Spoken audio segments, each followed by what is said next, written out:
Bonjour à toutes et tous et bienvenue dans Z-Science. Nous sommes à l'Université de Namur, plus particulièrement au Namur Research Institute for Life Sciences et nous allons parler de biologie cellulaire. Nous allons le faire en compagnie de Alison Forrester, une chercheuse qualifiée FNRS ici à l'UNamur.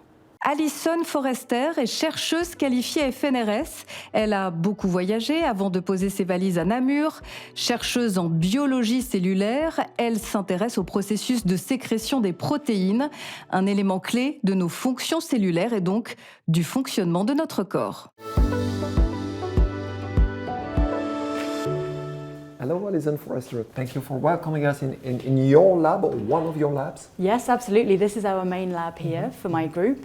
And so here we do the majority of our standard protocols like immunofluorescence, as you can see here.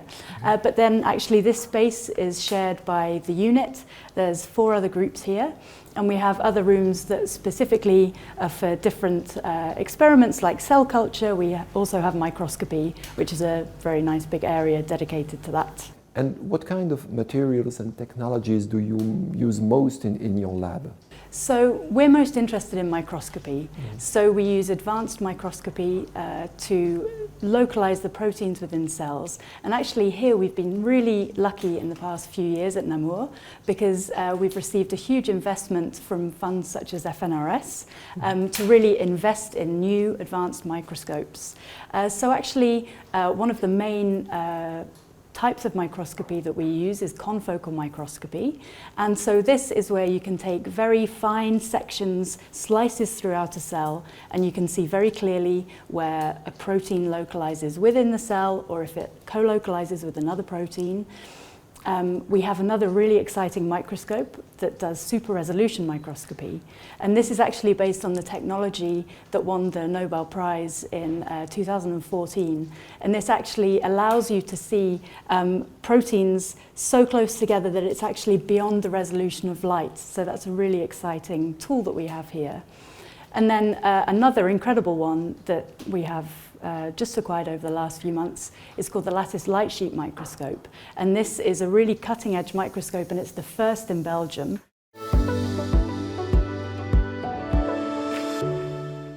So Alison, you're a cell biologist, you work on proteins.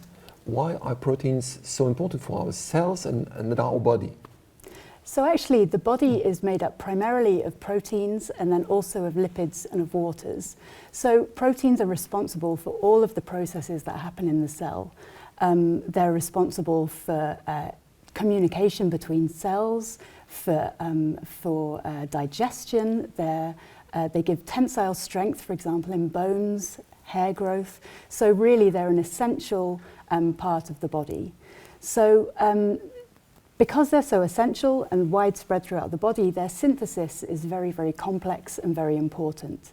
So they're produced in one area of the cell, and actually you can very much visualize protein synthesis as a kind of car production factory. Really?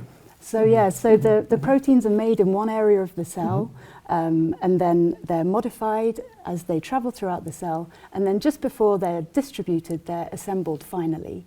So for the proteins, it's the same, and so they start assembly within the endoplasmic reticulum, which is my organelle of focus, and then they're packaged into transport carriers at the ER exit sites, which is literally the site that proteins exit from the ER, and then they go to the Golgi where they're modified, and then they're distributed either throughout the cell or they're secreted. And could you explain what's the specific role of your research? Yeah, absolutely. So in my last postdoc position at the Institut Curie in Paris, we actually discovered a compound that could inhibit the protein trafficking of a specific protein. And so this was a proof of concept that we could actually inhibit the ER exit of proteins. So now I'm taking this forward to study what effect this has on the cell, which proteins this can affect, and also to study whether this correlates with a disease that we could use to treat it. And my group also, we're going to try and identify more compounds that can target different areas or the same area of the protein secretion pathway, and thus target different proteins, and thus try and treat different diseases finally. When we were preparing this interview, you said that collaboration is the key of success. What does it mean for you exactly? Actually, I really like to work with chemists and physicists and also computational biologists, because I think that these people really help you to look at your project in a very open and different way.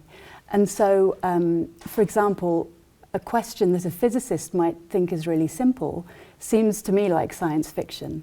Okay. And likewise, if I look at a process that I just accept to be true, a chemist might actually really question why this is the case, and by doing this, you re-look at the things, you re-evaluate the things that you think you know.